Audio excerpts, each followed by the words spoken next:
Merci beaucoup, Hugo. Merci à tous d'être ici à 8h45 pour écouter un discours d'un avocat.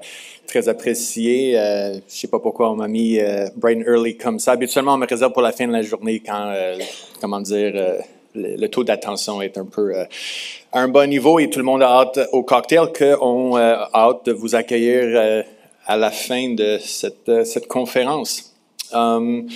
Juste quelques mots aussi, quand on entend parler de notre, Hugo a bien présenté ma biographie et ainsi de suite, on va parler en fait du fait que la loi sur le cannabis a maintenant 3 ans, un genre de rétrospectif là-dessus, sauf qu'il ne faut pas oublier non plus que l'encadrement pour le cannabis comme une industrie au Canada, ben, ça date de 2013, OK?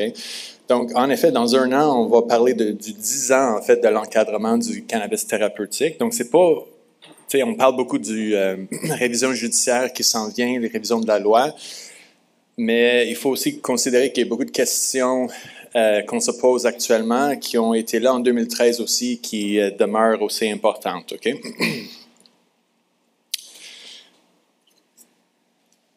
All right. Donc, on va commencer tranquillement. Le cannabis est encadré au niveau légal à 2 niveaux, fédéral, provincial. Il y a la loi sur le cannabis. Diverses provinces ont aussi leur propre encadrement. Au Québec, on parle de la loi sur l'encadrement du cannabis. On oublie aussi qu'au Canada, on a 3 marchés distincts. Okay? On parle du thérapeutique médical, on les met dans la même catégorie, puis on parle du ce qu'on appelle le adult use ou le récréationnel, mais en réalité, il y a le marché DIN, marché drug, marché thérapeutique, puis le marché adult use. Et depuis l'entrée en vigueur de la loi en 2018, il y a eu plusieurs enjeux. Okay?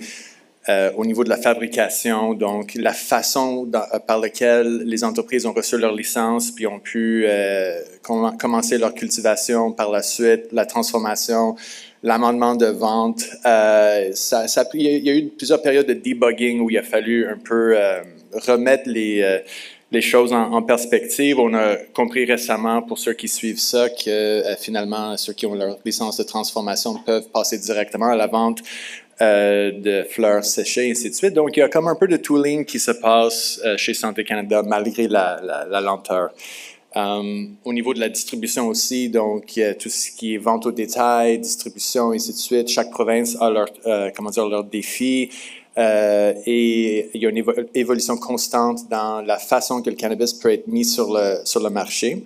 Naturellement, au niveau de la publicité aussi, quoi dire? Apparemment, on ne peut pas dire grand-chose en ce qui concerne la publicité sur le cannabis, mais ça aussi, on commence à voir des cas réels où la boîte dans laquelle on peut opérer au niveau de qu'est-ce qui est informationnel, qu'est-ce qui est du promotionnel, on commence à avoir une meilleure compréhension de ça.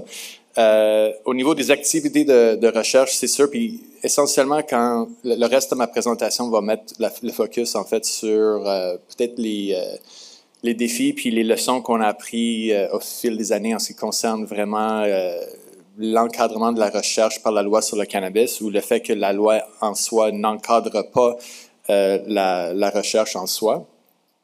Et même la définition du cannabis est prête à être peut-être réévaluée. Au Canada, on a pris l'approche, ce que j'appelle le whole plant. Donc, on définit le cannabis comme étant la plante avec des exceptions. D'autres pays ont pris d'autres décisions. On voit aux États-Unis, par exemple, beaucoup de conversations sur tout ce qui est Delta 8, Delta 9, THC, et même le sort du CBD, maintenant qu'on a quelques années de recul. Est-ce qu'on est rendu à un point où est-ce qu'on peut valablement suggérer qu'on retire le CBD directement de la définition de cannabis pour le remettre, en fait, dans le framework de la loi sur les aliments et drogues? On va voir. Mais tout ça, c'est le contexte dans lequel la révision sur la loi sur le cannabis est en train d'être déclenchée. Okay, donc, la loi prévoit sa propre révision qui a dû débuter en octobre-novembre. On a appris la semaine dernière, en fait, que finalement, il n'y a pas grand-chose qui s'est passé au niveau de Santé Canada en ce qui concernait leurs recommandations pour la révision. Mais on sait que leurs priorités reposent sur la santé et sécurité, l'accès aux jeunes, et aussi, je veux dire, la fameuse question des 4 plantes. Dans la loi elle-même, il y a une petite provision qui dit que la révision va notamment porter, ou précisément porter sur cette question-là. Un peu loin des priorités, en fait, que l'industrie a identifiées comme étant, des enjeux prioritaires pour eux, notamment la taxation, les publicités, puis ainsi de suite. Mais on va voir. Mais juste parce que le gouvernement n'a pas commencé leur propre révision de la loi sur le cannabis, ça ne veut pas dire qu'il n'y a pas eu du progrès. Okay? Dans les derniers mois, on a eu deux projets de règlement qui ont été proposés. Un, le règlement modifiant le règlement sur le cannabis. Donc, ça touchait les arômes des extraits de cannabis. Donc, on comprend que dorénavant, un arôme d'un extrait de cannabis devra goûter et sentir le cannabis. Et deuxièmement, règlement modifiant certains règlements concernant la recherche et les essais sur le cannabis et les boissons de cannabis. Dans ce règlement, il y a plusieurs choses qui sont un peu mêlées. Okay? Il y a la partie recherche, il y a la partie analyse en laboratoire, puis il y a la partie, on va changer le standard sur lequel on va évaluer l'équivalence pour des boissons. Mon commentaire ou l'éditorial que je propose pour les prochains slides repose uniquement sur la partie recherche parce qu'on a eu dans les années certains faits vécus qu'on a eu au cabinet puis par le biais de clients. Puis c'est un petit éditorial, c'est pas une opinion juridique que je vais donner, mais c'est pour des fins de discussion, un peu pour alimenter le reste de la journée, qui va mettre le focus sur l'innovation puis sur la recherche. Rappel, la licence de recherche autorise certaines activités. Notamment, il est autorisé aux fins de recherche à administrer et à distribuer du cannabis à des sujets de recherche. Okay? Donc, la loi sur le cannabis prévoit, si on touche à une licence de recherche, le droit d'administrer du cannabis à des sujets.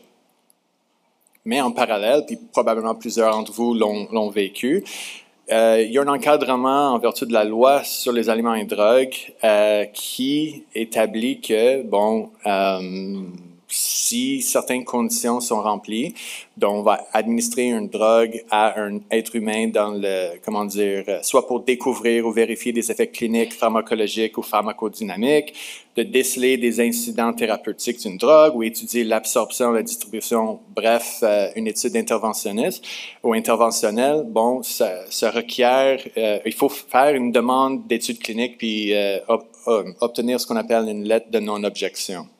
Donc, le fait qu'on peut administrer du cannabis à des sujets ne veut pas dire qu'il n'y a pas d'autres, critères qu'il faut évaluer pour finalement nous permettre d'administrer le cannabis à un être humain, parce que en vertu de la loi sur les aliments et drogues, le cannabis, quand même, malgré qu'il est exclu pour plusieurs autres raisons, demeure une drogue.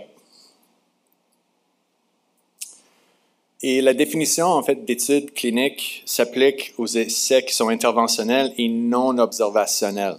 Donc, c'est quoi la distinction entre les deux? Puis l'enjeu est la suivante, c'est que selon Santé Canada, elle est d'avis que les recherches thérapeutiques, interventionnelles sur le cannabis et les recherches non thérapeutiques répondent à la définition d'un essai clinique. Ça, c'est leur position. Okay? Donc, on a beau avoir un client, par exemple, qui s'intéresse à des questions plutôt observationnelles, non thérapeutiques en ce qui concerne comment un consommateur va consommer un breuvage de cannabis, dépendamment de certains critères. Puis on soumet un protocole en vertu de notre demande de recherche. On reçoit, puis probablement certains d'entre vous l'ont reçu aussi, une lettre qui dit « Excellent, merci, belle recherche, très intéressant, sauf que vous êtes au courant que vous devez envoyer en parallèle une demande pour une étude clinique, puis obtenir une lettre de non-objection. Puis après ça, il y a un petit dialogue, puis il y a de la friction, puis ainsi de suite. Okay? Puis l'enjeu est la suivante, donc de dire, si on doit suivre le pathway pour dire, c'est une recherche clinique finalement, il y a des conséquences au niveau de la qualité, en fait, de l'actif qu'on va vouloir administrer, si on administre un actif, donc les standards GMP versus GPP. Il y a aussi toute l'information préclinique qu'il faudra envoyer à Santé Canada pour soutenir la demande. Donc, pas nécessairement le même thinking que quelqu'un qui développe un breuvage veut étudier le onset time, le délai que ça prend pour commencer à avoir des effets. On n'est pas dans le même encadrement. Donc, Santé Canada a, en fin ou mi-2021, a constaté qu'effectivement, les deux lois, quand elles sont lues un à côté de l'autre, ne rencontraient pas nécessairement les objectifs de la loi sur le cannabis, puis il était lieu de le réviser. Donc, selon eux, puis selon cet avis de pratique, ils séparaient les types de recherche qui n'étaient pas thérapeutiques en 3 catégories: recherche interventionnelle non thérapeutique, recherche observationnelle, recherche organoleptique. Bon, puis pour les essais cliniques qui sont non thérapeutiques, juste pour à titre d'exemple, c'est essentiellement, on veut étudier la durée, le onset time d'un produit. On n'est vraiment pas dans le thérapeutique. C'est interventionnel parce qu'il y a un protocole où on administre un produit, puis on veut étudier le délai que ça prend pour avoir des effets. Okay? Étude observationnelle, c'est bien en termes de termes, on peut l'imaginer c'est quoi, mais il y a quand même des critères stricts qui font en sorte que ton étude pourrait être considérée observationnelle ou non. Puis ils doivent toutes s'appliquer selon Santé Canada. Donc le protocole n'attribue pas une intervention précise aux participants, donc c'est essentiellement le participant qui amène son propre cannabis. La prescription d'un médicament contenant le cannabis est séparée de la décision d'inclure le patient dans l'étude. Donc, il n'y a aucun lien entre son ingestion thérapeutique et sa participation à l'étude observationnelle. La collecte des données devrait présenter un risque sanitaire minimal ou nul. Chercheur, aucun contrôle sur la prescription ou l'administration du produit. Le produit de cannabis utilisé doit provenir du marché canadien légal, intéressant comme critère. Et le nombre de critères d'inclusion doit être très limité. Donc, et ça se limite à les adultes consommant du cannabis et la capacité à donner son consentement. Okay. Bon. Mais ça de côté, on met un produit sur le marché. Are they going to like it? Okay. La saveur, l'odeur, ces types d'études purement marketing sont exclus en fait de la définition d'une étude interventionnelle. Bon, ça, il y a eu un avis, il y a eu des échanges. Disons que l'avis était peut-être un peu plus permissif que les échanges avec Santé Canada depuis, parce que je peux dire que c'est une chose avoir l'avis, mais avoir les échanges avec eux pour leur convaincre que peut-être l'encadrement qu'ils ont mis est encore une fois inadéquat à certaines situations. Ils ont rendu public leur intention de modifier des règlements pour ajouter un encadrement clair à cette situation. Donc, d'exempter le cannabis fabriqué et vendu pour la recherche sur le cannabis à des fins non thérapeutiques à l'application de la section 5 des règlements sur les aliments et drogues. Donc, spécifiquement dire, d'un point de vue législatif, on va enlever une application non thérapeutique du cannabis puis de la loi sur les aliments et drogues, puis on va incorporer un propre encadrement, une propre définition dans la loi sur le cannabis. Et ça aurait dû être comme ça dès le départ. Ils ont aussi notifié certaines lacunes en ce qui concerne le fait d'avoir les laboratoires d'analyse puis les standards de référence et ainsi de suite. Il y a du langage là, je vais sauter par-dessus ça aussi. Le fait qu'ils veulent accroître la limite de la possession de boissons au cannabis en public, je vais sauter ça. Donc, ce qu'ils proposent, c'est que dorénavant, une drogue, en vertu de la loi sur le cannabis, est définie de la façon suivante. Est compris dans la présente définition le cannabis qui est un ingrédient actif pharmaceutique ou qui est fabriqué ou vendu pour être utilisé dans un essai clinique au sens de l'article. Okay? Du même règlement. Ça, c'est en vertu. Puis ça dit, sauf s'il s'agit d'une recherche non thérapeutique sur le cannabis. Alors, c'est quoi? C'est une recherche qui prévoit la distribution de cannabis à des participants humains par le titulaire d'une licence de recherche et qui n'est pas un essai clinique. Donc, on tourne un peu en sac. C'est une définition qui est exclusive.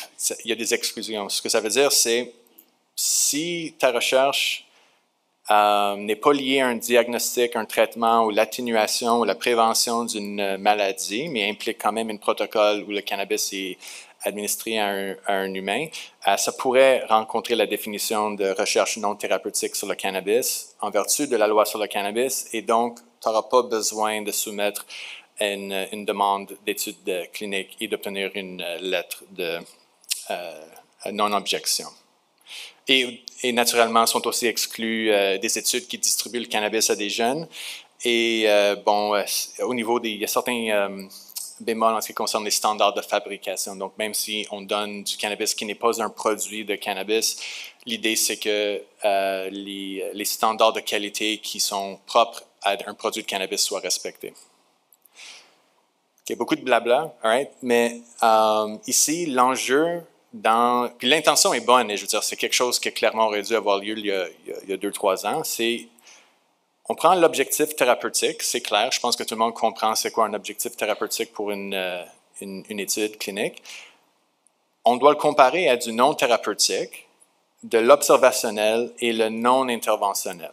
Okay? Donc, c'est sûr qu'il y a des zones grises entre tout ça. Puis, je vais vous donner un exemple. Okay? Donc, un logo que tout le monde ici connaît. Quand on prend la description qui figure sur le site web, en fait, de la SQDC, il y a un paragraphe qui dit, en ce qui concerne la description du produit, elle pourrait donner l'impression, ça c'est en lien avec du fleur séché, elle pourrait donner l'impression d'être plus détendue et créer une sensation d'euphorie. Elle pourrait également stimuler l'appétit. C'est-tu des claims thérapeutiques, ça? Est-ce qu'on est dans le thérapeutique? Est-ce qu'on est dans le non-thérapeutique?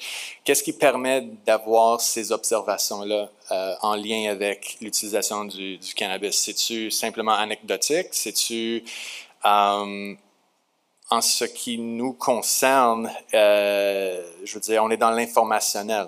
Okay? Donc, rattacher des études qui parlent de ça, et décortiquer l'intention thérapeutique, non thérapeutique et observationnelle, on a quand même un effort d'harmonisation à avoir ici, parce que le langage qu'on utilise pour décrire l'objet même ou les effets du cannabis, qui est unique, je veux dire, l'alcool n'est pas décrit de cette façon-là du tout, a quand même un enjeu sur la façon que le endpoint d'une étude est défini et déterminé. Donc moi, je laisse ça un peu en suspens, parce que j'ai comme l'impression qu'on va retrouver certains débats qu'on a présentement dans le futur, principalement en ce qui concerne cette zone-là. All right. Là, je vais quand même changer de sujet, mais on parle d'innovation, on a parlé de recherche, puis on a parlé des peut-être certaines conséquences indirectes sur des choix politiques qui ont eu lieu, qui ont un impact sur la recherche. Puis Santé Canada a même admis qu'au niveau de leurs connaissances sur le cannabis et les objectifs de la loi sur le cannabis, on n'est pas rendu à un point où on peut dire qu'on stimule la recherche et nos connaissances dans le domaine. C'est pour ça, en fait, d'ailleurs, qu'ils ont mis de l'avant des projets d'amendement de règlement. Une autre façon d'étudier si on progresse dans le domaine de recherche et d'innovation du cannabis, c'est de regarder, en fait, les brevets qui sont déposés dans le domaine. Okay? Donc, malgré toutes les entraves, malgré les difficultés que l'industrie a au niveau global, il y a quand même eu un gros boom dans les derniers 3 ans en ce qui concerne les dépôts de brevets au niveau global. Okay? Donc, on peut voir la tendance entre 2010 et 2020 en termes de croissance. On a pratiquement doublé l'activité. Excellent. Il faut juste étudier la juridiction un peu. Donc, quand on regarde quelles juridictions sont les plus actives dans le domaine de cannabis à proprement dire, on voit que la Chine est encore une fois très, très, très actif, qui pose peut-être on peut se poser des questions sur c'est quoi l'objectif là avec la Chine qui est très prohibitionniste. Mais si on enlève le chanvre industriel en fait de nos recherches, mais tout à coup la Chine tombe en 3e place en ce qui concerne l'innovation pour le cannabis. Les États-Unis en premier, l'Europe en 2e, la Chine puis le Canada par la suite. On peut regarder aussi, c'est qui dépose ces brevets. Puis au niveau global, pour l'US, le Canada et l'international, on voit principalement des entreprises de grosse envergure classiques qui sont des gros déposeurs de brevets dans tous les domaines. Okay? Donc, dans le domaine pharma, on voit certaines universités aussi. On ne voit pas nécessairement explicitement l'industrie du cannabis, à part GW Pharmaceuticals. Je veux dire, il n'y a pas, à part eux, pas vraiment d'autres entreprises qui touchent le cannabis directement. Okay? Ça, c'est au niveau global. Sauf que si on regarde l'activité dans les dernières 3 années, c'est là où on commence à faire ressortir nos joueurs spécifiques de l'entreprise du cannabis. Donc, les slides, je leur parle pour eux-mêmes, je ne vais pas le signaler, mais on commence à voir dans les dernières 3 années des entreprises bien connues dans l'industrie du cannabis qui se lancent dans l'innovation puis dans, dans le monde des brevets. Je vais juste sauter certains. Puis quand on regarde les domaines d'intervention, c'est dans le domaine pharmaceutique, dans le domaine alimentaire, tout ce qui est biotech, plant technology. Mais quand on remet le chanvre industriel, là, on commence à voir les textiles, les fibres et tout ça ressortir. Donc, pour les fins, c'est encore une fois, on est pris avec cet enjeu du fait de le chanvre industriel à titre de, de matière première, on l'inclut dans quelle industrie? C'est-tu le cannabis? C'est-tu exclu du cannabis? Par le fait même d'une petite définition internationale. Bon. Puis là aussi, donc, on peut aussi spécialiser nos recherches pour mettre le focus sur la génétique sur les plantes. On voit qu'il y a une hausse d'activité dans les pharmaceutiques pour la génétique, certaines entreprises cannabis aussi.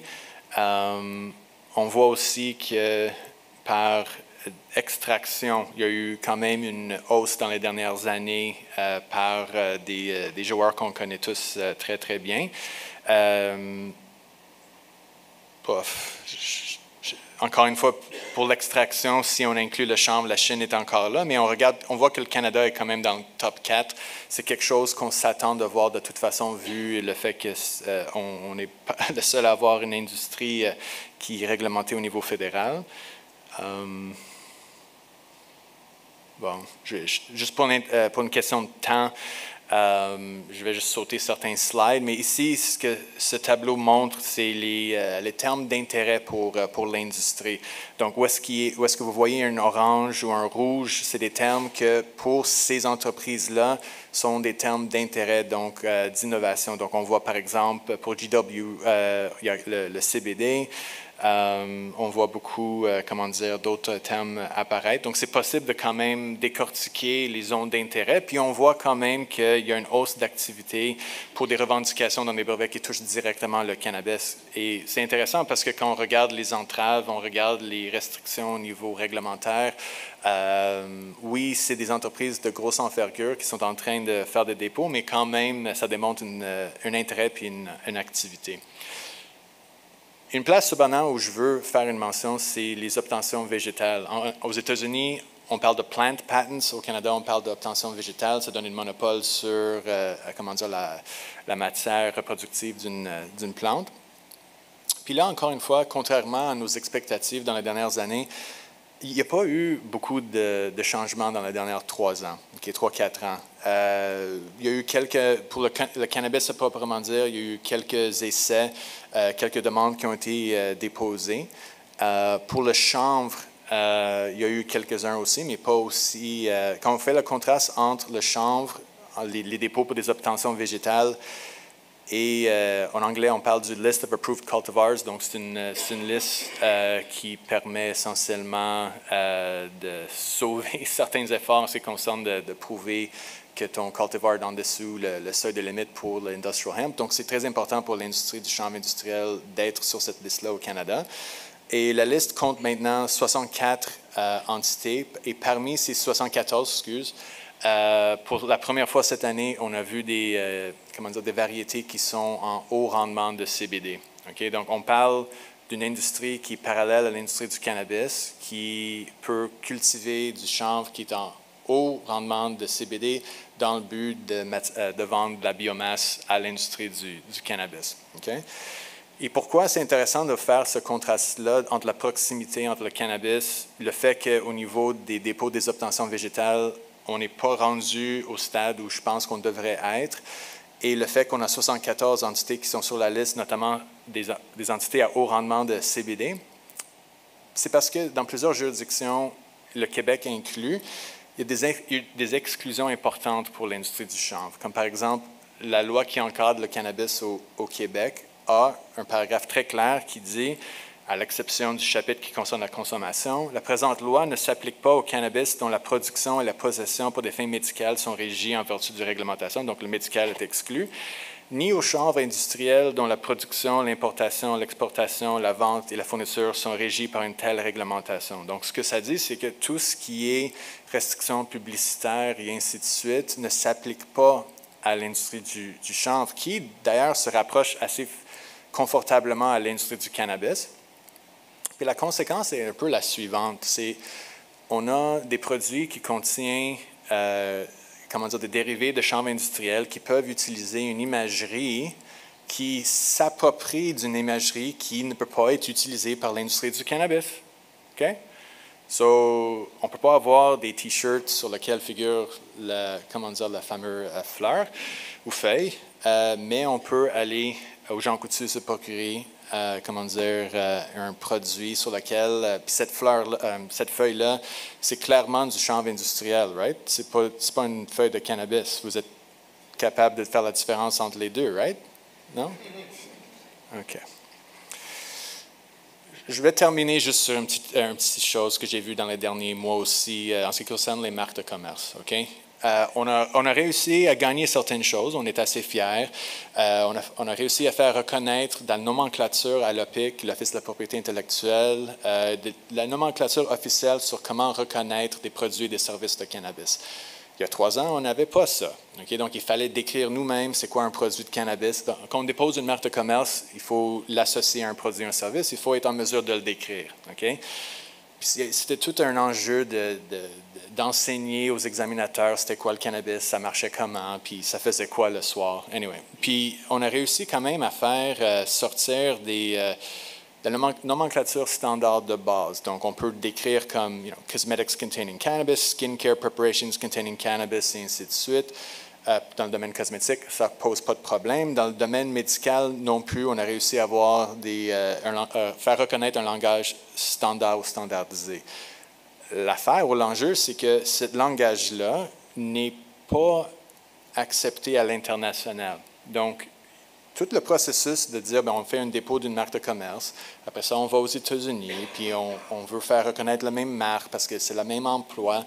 J'utilise les États-Unis comme un exemple. On est encore dans le même problème qu'on avait il y a plusieurs années, malgré ce progrès. Okay? Puis on commence à frôler aussi des brands ou des marques de cannabis avec des marques traditionnelles dans des milieux autres que le cannabis. Puis on commence à avoir des décisions. On a été impliqué dans l'une de ces décisions-là où la Cour a dû se positionner de dire, OK, je veux dire, vraiment, on parle du marché gris, là, puis Toys R Us ici, mais quand même, il y a du langage dans ces décisions qui fait en sorte que ce n'est pas automatique que parce que tu es dans l'industrie du cannabis, qu'automatiquement une marque qui est à l'extérieur du cannabis ne va pas porter à confusion. Okay? Ça, c'était clair aussi dans Budway contre Subway qu'on était actifs dans ce dossier-là. Je veux dire, il faut regarder ça d'un point de vue global. Le cannabis, ce n'est pas un produit en soi, c'est un produit et un ingrédient. Donc, c'est un ingrédient qui se trouve dans plusieurs produits et c'est aussi plusieurs produits en même temps, qui couvrent plusieurs catégories de produits et services, donc notamment les cosmétiques et les drogues. Ça veut dire, c'est que, puis on le voit de plus en plus, si on veut s'immiscer dans le domaine où on sait qu'il y a d'autres joueurs pour une catégorie, c'est probablement une bonne idée de connaître quelles autres marques peuvent porter à confusion, puis pas nécessairement s'asseoir sur le fait que le cannabis est une industrie réglementée. Ça n'a rien à voir avec un produit de cannabis qui a une marque qui est similaire à une marque de sac de chips. que finalement, il n'y a aucun risque de confusion. Oui, on va le plaider, mais est-ce que l'argument tient? C'est une question de fait. Je voulais simplement le préciser parce qu'on voit de plus en plus des problèmes à ce niveau-là, surtout aux États-Unis, qui, eux, ne peuvent pas reconnaître anyway une marque de cannabis traditionnel à ce moment. Donc, il y a tout un enjeu pour ceux qui s'intéressent à ce marché-là. C'était ce que j'avais en tête. En fait, c'est ce que je voulais discuter. J'étais peut-être un peu selfish à ce niveau-là. C'était des choses que j'avais en tête dans les dernières semaines.